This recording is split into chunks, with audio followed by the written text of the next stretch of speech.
종목보다는 섹터를 중심으로 투자를 하시는 건가요? 요거는 진짜 빚을 내서라도 요거 다 들어가야 됩니다. 미국 종목 어려워요. 그러니까 지수 따라가는 데다가 다 집어넣으세요. 다 집어넣으세요. 다 함께 더 부자가 되는 방법을 배워보는 시간, 오늘은 조병학 부사장님 모셨습니다. 안녕하세요.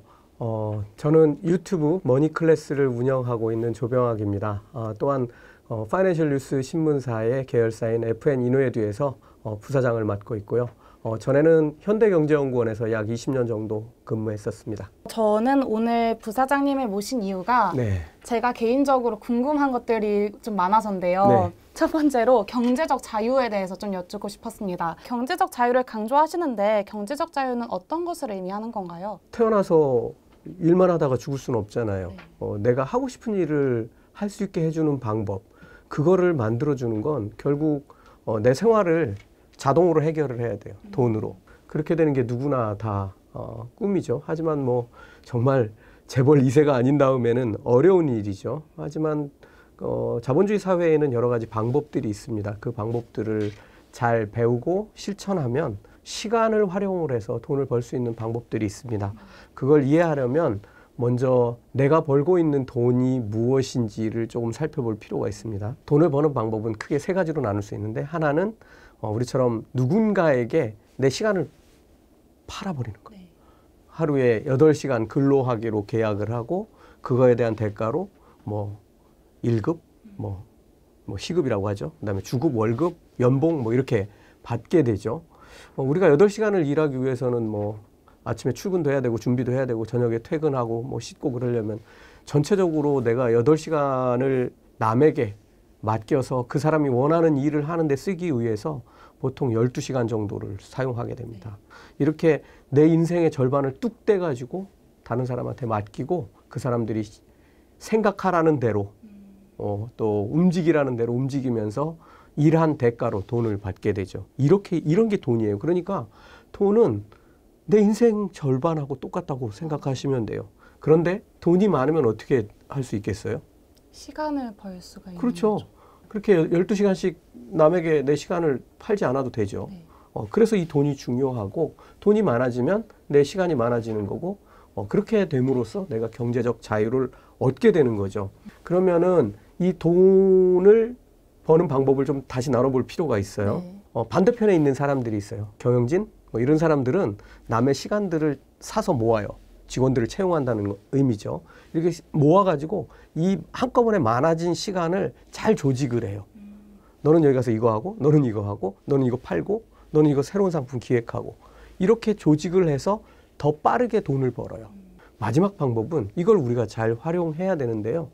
어떤 방법으로 돈을 벌었든 이 돈을 자본주의가 성장하는 시스템에다 딱 집어넣어 놓으면 이 돈이 불어나요. 여러 가지 자본주의 사회에 있는 방법들을 쓰면 내 경제적 자유를 얻는 길이 될 수 있는데요. 내가 몸을 움직여서 내 머리를 써서 일하는 그런 능동적 소득, 아까 얘기한 뭐 근로소득도 될 수 있고, 뭐 경영진들이 하는 그런 활동도 될 수 있고, 이런 거는 내가 적극적으로 움직여야 되니까 능동적 소득이라고 해요.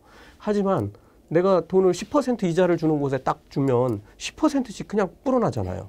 그리고 이 10% 불어난 돈을 다시 재투자하면 복리로 계속 불어나요. 10%씩 이 복리로 돈이 불어나게 되면 7년이면 2배가 됩니다. 1이 2가 되는 데는 7년이 걸리지만 2가 4가 되는데 다시 7년이면 4가 돼요. 그렇죠. 4가 8이 되는데도 7년이면 돼요. 이렇게 복리를 활용을 해서 내 돈이 커질 수 있는 곳으로 옮겨 놓아서 내가 경제적 자유를 얻어내는 방법이 있죠. 그거를 잘 이해하시면 되겠습니다. 그러면 사실 이런 경제적 자유의 필요성을 대표님께서는 언제 느끼셨나요? 사실은 제가 경제적 자유에 대해서 남들보다 더 먼저 생각하고 꿈을 꾸게 된 계기는 미래에 관해서 공부를 하면서부터였어요. 지금 우리가 이제 호모사피엔스가 이 지구상에 탄생한 지 뭐 20만 년 정도 혹은 더 이상 됐다고 하는데, 우리가 살아온 발자취를 한번 뒤돌아보면 거의 95%를 동굴 속에서 살았어요. 구석기 시대라고 그러죠. 그러니까 겨우 1만 2천 년 전에서야 농경사회가 이루어졌어요. 그 다음에 청동기 사회로 넘어오고 철기사회. 지금 뭐 철기시대죠 뭐. 그렇죠? 이런 상황들이 계속되고 있는데, 왜 구석기 시대가 그렇게 오랫동안 계속됐는지가 제일 궁금하실 거예요. 그거는 누군가 배운 지식, 이거를 전달할 방법이 없어서였어요. 언어와 문자 같은 게 없는 거죠. 이 언어와 문자, 그러니까 처음에는 뭐 웅얼거리는 소리였을 거고, 뭐 새나 짐승들처럼 내지르는 소리였을 텐데, 이게 이제 부족 간에 서로 소통하는 도구로 쓰이게 되고, 이게 언어와 문자로 발달하고 기록으로 남기면서 책이 되고, 이렇게 만들어진 지식들이 1500년대에 오면은 유럽 왕조들이 여러 국가들을 정복하기 위해서 과학을 집중적으로 육성하게 되죠. 이런 결과물들이 쌓여서 1750년대에 오면 산업혁명이 됩니다. 이 산업혁명을 잘 들여다봐야 되는 게, 이게 지금 우리 삶하고도 직접적인 관련이 있어요. 이 산업혁명은 그동안은 인간이 인력, 자기 힘, 사람의 힘이죠. 인력과 충력만을 쓰다가 에너지라는 걸 대규모로 활용하게 된 계기예요. 그러니까 내가 움직이지 않아도, 소가 마차를 끌지 않아도, 말이 마차를 끌지 않아도 이 에너지를 떼면 짐을 이동할 수 있고 물건을 생산할 수 있고 하는 이런 일들이 1750년대부터 발달하게 되고요. 1880년대 말에 오면은 이 에너지를 전기로 바꿔 쓸 수 있는 방법을 만들어내죠. 전기로 바꾸면 어떤 일이 벌어지느냐면 먼 곳으로 전송도 할 수 있고, 한 곳에서 만들어서 에너지를 떼서 이거를 여러 군데로 나눠줘서 쓸 수 있게 됩니다. 여기 들어와 있는 이런 모든 불빛들 다 이거 지금 여기서 발전한 거 아니잖아요. 그죠? 우리가 받은 거죠, 다. 그 다음에 추워요. 그러면 온풍기 틀면 되고 전기장판 꽂으면 다시 열로 바꿔 쓸 수 있어요. 또 컴퓨터를 구동하죠. 이런 그 전기의 활용은 여러 가지 그 기계 장비들의 발전을 가속하는데, 획기적인 장비가 하나 1940년대에 발명이 됩니다. 컴퓨터 예, 맞나요? 예. 앨런 튜링이 만든 컴퓨터예요. 이 컴퓨터는 원래 독일군 암호 해독기였고, 이 앨런 튜링이 만든 이 컴퓨터가 결국 2차 세계대전을 끝내게 돼요. 암호를 다 해독해가지고 전쟁에서 뭐 막대한 우위를 점하게 되죠. 그러다가 1960년대에 오면 똑똑한 지식인들이 자기가 알고 있는 모든 것을 집어넣는 이 컴퓨터가 하나둘 연결되기 시작합니다. 이걸 뭐라 부르죠? 인터넷. 네. 인터넷이고, 2000년대가 밝아오니까 집에 컴퓨터를 하나씩 다 두게 되고, 이 전 세계에 있는 컴퓨터가 다 하나로 연결되기 시작합니다. 그러다가 2010년이 가까워 오면서, 뭐 사실은 2007년 정도에 이제 미국에서 들고 다니는 컴퓨터를 만들어서 가지고 다닙니다. 얘 이름이 스마트폰이죠. 선도 없는 컴퓨터를 가지고 다녀요. 우리나라 사람들이 스마트폰 보급률이 뭐 한 30% 40% 되던 시기가 2012년 3년 정도 됐을 거예요. 아직 10년도 안 지난 거예요. 그런데 우리나라 사람들에게서 스마트폰을 다 뺏어버리면 무슨 일이 벌어지냐면 전 국민이 바보가 돼요. 그럴 것 같아요. 경제가 마비됩니다. 주식은 뭘로 거래하고, 은행 업무는 뭘로 보고, 길은 어떻게 찾아가고, 심지어 자기 어머니 전화번호도 못 외워서 전화도 못 거는 상황이 올지도 모릅니다. 이런 일들이 벌어졌어요. 근데 그러면 앞으로 무슨 일이 벌어질까? 우리가 지금 요즘 최근을 이제 4차 산업혁명의 시대라고 하는데, 뭐 말을 어떻게 하든지 간에 어쨌든 이 산업혁명이 촉발한 엄청난 에너지의 활용과 지식의 대융합이 지식의 폭발로 이어지고 있고, 이렇게 지식이 폭발하면서 어떤 일들을 만들어내느냐면 결정적 변화들이 몇 개 있어요. 큰 것만 몇 개 말씀드리면, 지금 제가 말씀드린 이 스마트폰을 놓고 봐도 그렇겠지만, 인공지능 같은 것들이 뭐 1960년대부터 발전해 왔지만, 인공지능이 급속도로 발전하면서 사람이 머리를 써서 하던 일들을 다 인공지능이 해요. 인공지능을 개발하는 일도 인공지능이 해요. 그럼 사람은 무슨 일을 하나요? 지금 제가 말씀드리고 싶은 게 그겁니다. 스마트 팩토리라고 부르는 자동차 공장에 가보면 사람이 하는 일이 별로 없어요. 기존 생산 시설 대비해서 인력은 한 40% 정도만 있으면 돼요. 그리고 하는 일도 달라요. 가보면 다 터치스크린으로 장비 만지고 있어요. 기존에 하던 일하고 비슷한 일 하는 데는 마지막 조립 공정에 가면 있어요. 품질 검사나 하고 있고, 아주 까다로운 거 끼워 넣고 있고, 그런 정도로 끝나죠. 그런데 이 스마트 팩토리에 사람 대신 뭐가 차 있냐면 로봇들이 가득 차 있어요.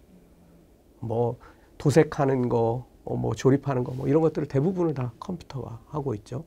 컴퓨터가 아니라 로봇이죠. 이 로봇들을 구동하는 거는 인공지능이에요. 자, 사람들 일자리가 많이 생길까요? 줄어들까요? 줄어들 것 같아요. 네. 그 안에서는 또 어떤 일들이 벌어지냐면 엄청난 통신 네트워크들이 다 깔려 있어요. 또 하나 들여다볼 게 뭐냐면 바이오 기술은 인간의 수명을 거의 무한대로 확장해 가고 있어요. 지금 현재는 인간의 뇌를 제외한 거의 대부분 장기를 프로토타입으로 만들어내는 수준에 이르렀고 2030년 정도 되면 우리가 인공장기를 이식할 수 있는 수준까지 갈 거예요. OECD는 2030년경에는 바이오 경제가 만들어진다고 이렇게 얘기를 해요. 지금 제가 말씀드리는 것 중에 하나 중요한 게 있는데요. 이렇게 되면 사람들이 아까 말씀하신 대로 일자리를 다 잃게 돼요. 더 웃기는 건 에너지도 공짜가 돼요. 지금 에너지 게임 엄청나게 하잖아요.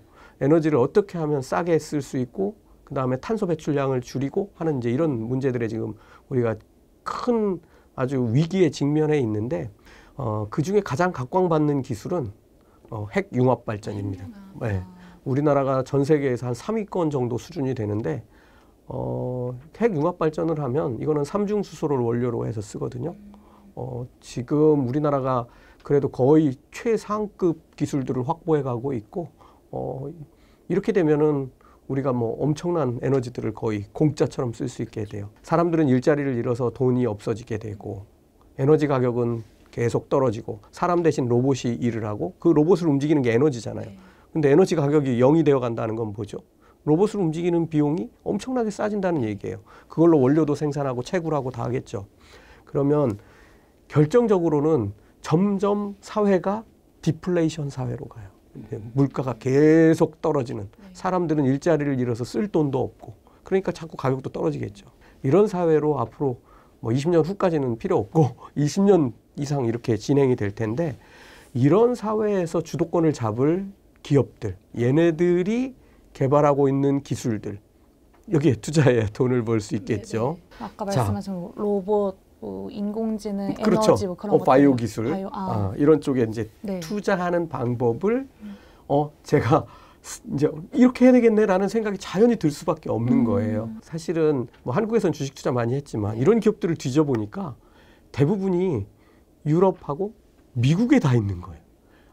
이런 미국을 공부해야 되는데 그래서 이제 미국을 공부해야 됐고 근데 미국에 너무 많은 회사가 있는 거예요. 내가 잘 모르는 시장에서 성공하는 방법이 뭐가 있을까? 그걸 찾아보던 중에 우리나라는 이제 그 당시에는 미국에 그런 식으로 투자하는 방법이 없었는데 ETF가 있는 거예요. 그래서 그 ETF를 열심히 공부해서 이제 유튜브에서 설명을 해드렸죠. 그래서 특히 이제 제가 작년에는 사실은 그 전에는 오프라인에서 많이 설명을 드렸는데 오프라인이 이제 막히다 보니까 온라인으로 이동을 해서 작년 팬데믹 때 이제 주가가 막 폭락하고 그럴 때 요거는 진짜 빚을 내서라도 요거 다 들어가야 됩니다. 제가 그때 캐치한 게 몇 가지가 있는데 첫 번째 코로나19 팬데믹 위기는 끝이 보이는 위기다. 근데 보통 경제 위기는 끝이 안 보여요.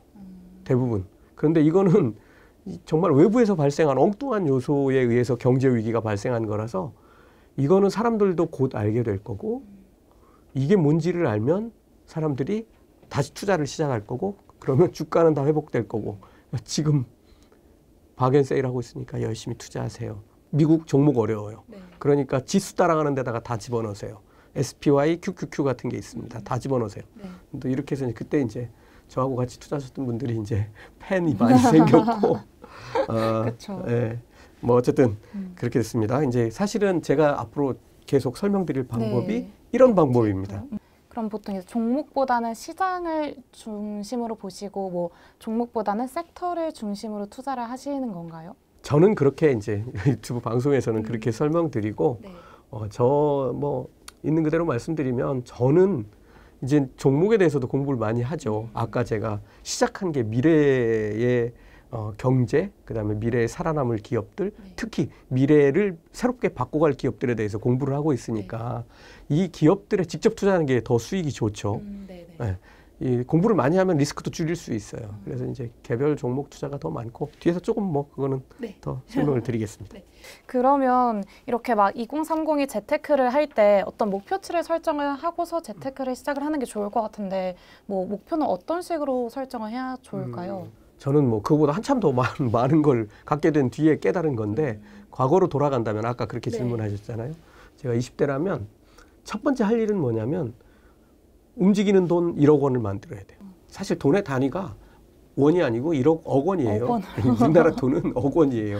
1억 원을 만드는데 그 상징적인 의미가 두 개 있어요. 1,000억 원대 부자 해도 억 원이고 저 사람 현금이 100억 원이나 있대 해도 100억 원이고 나 1억 원 있어 할 때는 기준점이 되는 1과 억 원이 같이 있어요.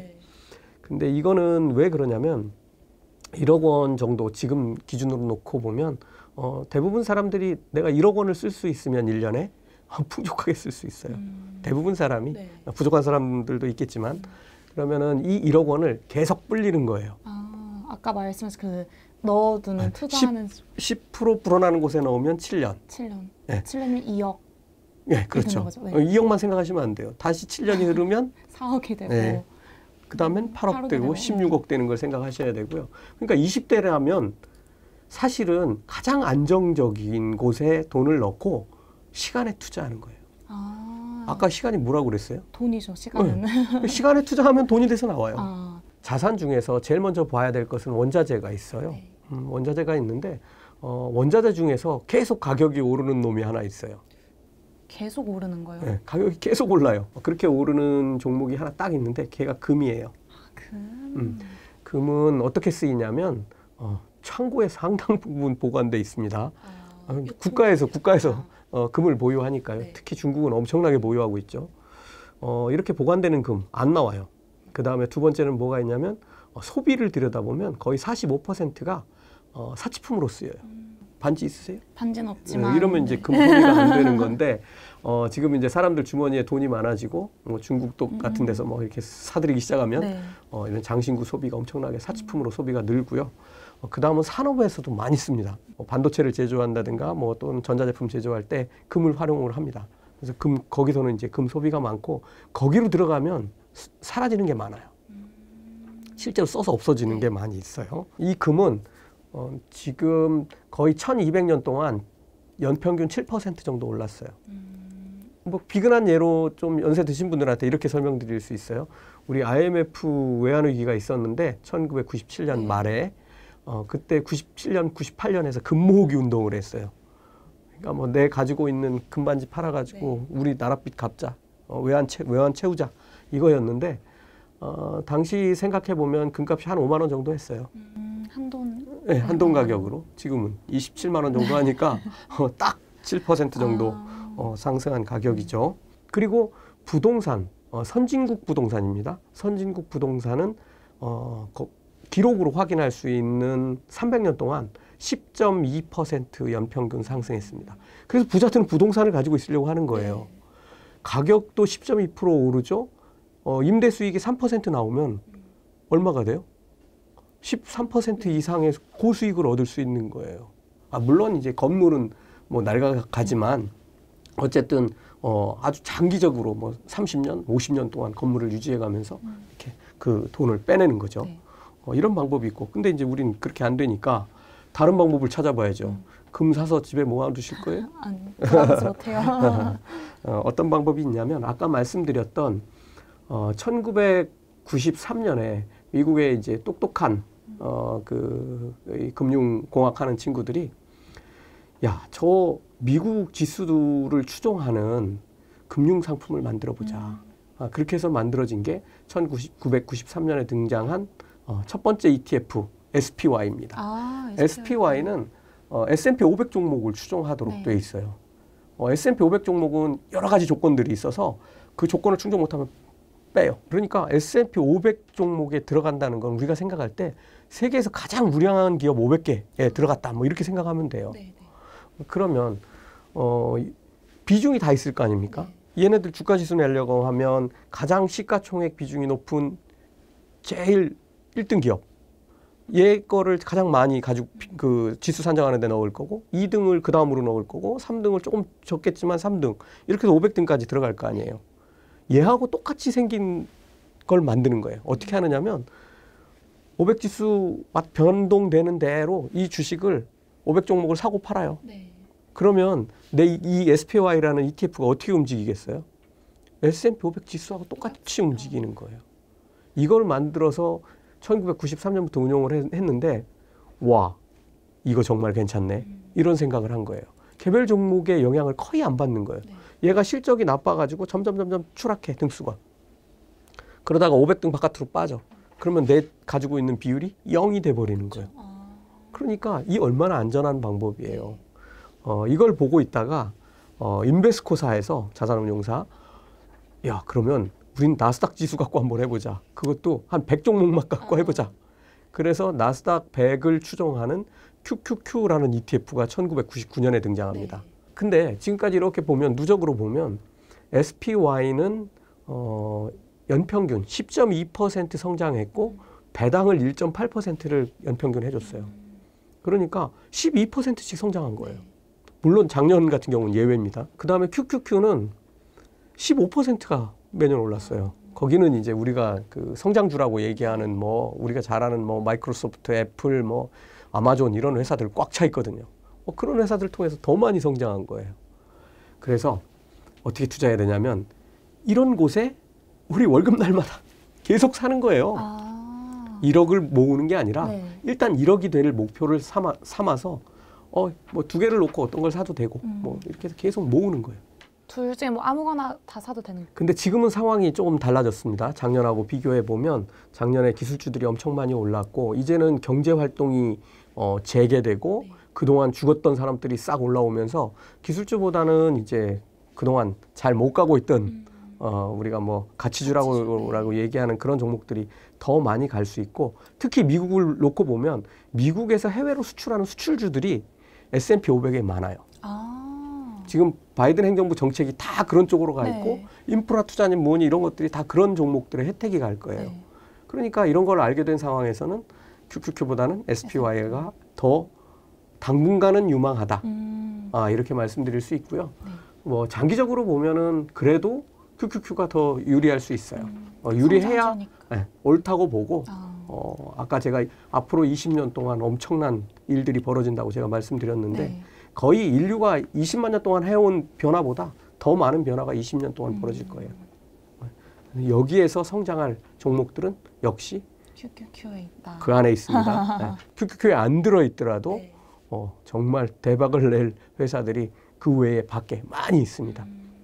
기술주들을 주목해 보시되 시작하신다면 SPY로 몸풀기를 해보시면 좋을 것 같습니다. 뭐 비트코인이나 아니면은 개인 투자자들이 좀 위험 자산에 많이 투자하는 것에 대해서는 좀 어떻게 보세요? 그 말 그대로예요.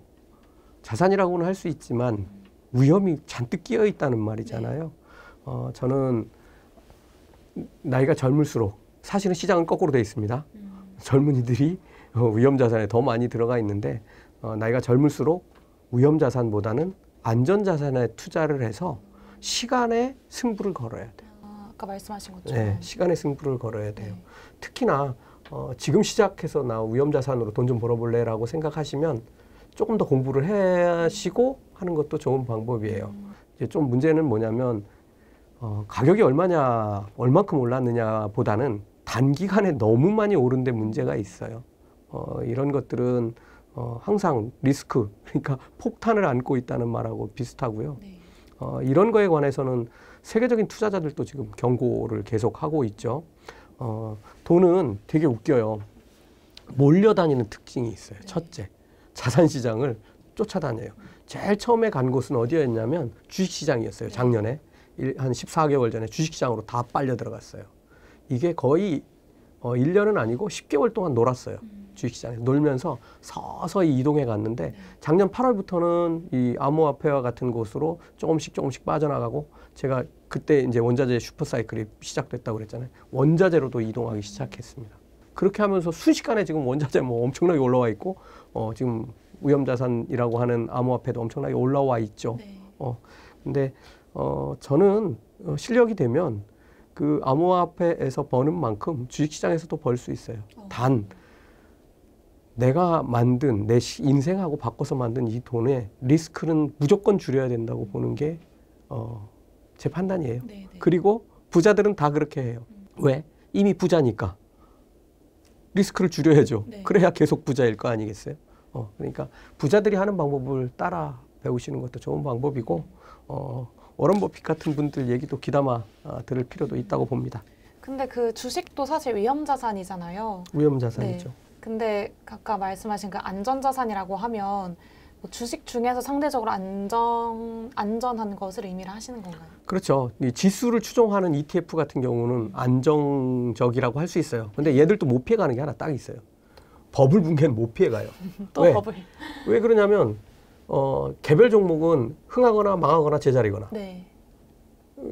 그렇지만 내가 가지고 있는 게 한 가지잖아요. 네. 그러니까 리스크가 클 수밖에 없죠. 그런데 ETF 같은 경우는 뭐 최소 몇십 종목에서 몇백 종목을 담고 있잖아요. 네. 그리고 지수 추종형 같은 경우는 공부 못하면 다 조금씩 일 못하면 조금씩 줄이죠. 그러니까 얘는 안정적인 거예요. 무지무지 안정적이죠. 그리고 연평균 성장률을 유지해요. 네. 그러니까 나는 계속 그 정도 수익률을 낼 수 있는 거죠. 그런데 이제 최근에는 ETF도 조금 리스크를 안고 가는 ETF들이 많아요. 그렇죠. 아크인베스트에서 운영하는 뭐 ARKW, 뭐 XK 뭐 많이 있잖아요. 네. Q도 있고. 근데 이제 이런 자산들은 특정한 성향들만 싹 모아놓은 거예요. 네. 그렇기 때문에 특정한 성향에 있는 것들의 리스크가 올 때 풍덩 빠지는 거예요. 지금 그런 상황에 한번 왔죠. 네. 뭐 참고로 ARK 인베스트에 투자하신 분들은 그냥 가지고 가셔도 돼요. 지금 단계에서는 가지고 가셔도 되고 추가적으로 좀 사는 것도 방법일 것 같아요. 지금 좀 떨어져 있으니까 지금 매수를 하는 것도 방법이다. 네, 방법일 것 같아요. 그리고 뭐 연말 정도 가면 상당 부분은 회복해 있지 않을까라고 생각하고 싶어요. 그렇군요. 제가 사실 ARKK를 들고 있어가지고 여쭤봤습니다. 네. 그리고 이제 저 하나 더 여쭙고 싶었던 게 레버리지랑 인버스에 대해서도 여쭙고 싶은데 사실 ETF 중에 가장 좀 다이나믹하고 가장 위험한 그 영역이라고 생각을 하거든요. 그래서 근데 이것에 대해서 저는 왜 이게 존재하는지 궁금했어요. 그랬더니 뭐 전문가분들이 이런 거를 통해서 뭐 해지를 한다, 뭐 해지의 수단으로 ETF를 사용을 한다라고 말씀을 하셨는데 이것이 혹시 개인 투자자들한테도 적용이 될 수 있는 말인가요? 하지 말라고 말씀드려야 될 것 같아요. 레버리지든 인버스든 둘 다. 인버스는 경제를 잘 읽는 분들은 주식을 거둬들이고 현금화했다가 다음 투자로 들어가는 좋은 방법이죠. 네네. 근데 일반인들은 사실은 이렇게까지 하기는 쉽지 않을 거기 때문에 안 권하는 거고요. 전문가들은 알아서 하시면 되는 거고 대신 이제 레버리지 투자에 대해서는 제가 숫자로 한번 설명을 해드릴게요. 지수가 100인 그 ETF에 딱 투자를 했다고 보세요. 그리고 이제 한쪽은 3배 레버리지를 쓰는 ETF에 투자했다고 한번 볼게요. 뭐 QQQ하고 TQQQ 뭐 이렇게 한번 해볼게요. 그러면은 이 100인 상황에서 10% 주가가 올랐어요. 그럼 얼마가 되죠? 110이 됩니다. 네, 110이 되고 그런데 그 다음 날 9%가 빠졌어요. 그럼 9.9가 빠졌겠죠? 그래서 100.1이 되겠죠? 자, 똑같은 상황을 3배로 한번 적용해 볼게요. 130이 되겠죠? 10%에 3배가 올랐으니까 130이 돼서 만세를 불러요. 그죠? 그런데 얘가 다시 똑같이 9%가 빠졌어요. 94.9가 돼요. 94.9가 돼요. 순식간에 5.1%가 사라졌어요. 정상적인 투자를 했다면 그래도 0.1이지만 플러스가 났는데 순식간에 5.1% 마이너스가 났어요. 이걸 왜 설명을 드리냐면 이렇게 주가가 정체하고 오르락내리락 하는 구간에 내가 이 레버리지를 쓴 상품들을 가지고 있으면 망한다는 얘기하고 똑같아요. 시간이 흐를수록 계속 망하는 거예요. 왔다 갔다 할수록. 정상적인 거는 아직도 플러스 수익인데 이거 3배 레버리지 썼더니 아까 한 방에 그냥 5.1% 날아가잖아요. 이래서 항상 제가 말씀드리는 게 시간에 투자하셔야지 욕심에 투자하지 마세요. 욕심은 잘못하면 나를 경제적 자유가 아니라 경제적 빈곤으로 몰고 갈 수 있습니다. 네, 알겠습니다. 버블이 터지는 순간은 한순간이에요. 버블에도 올라타서 돈을 벌 수 있다고 하셨잖아요. 어떻게 돈을 버는 건가요? 이 ETF들은 확실해요. 첫 번째. 크게 3개.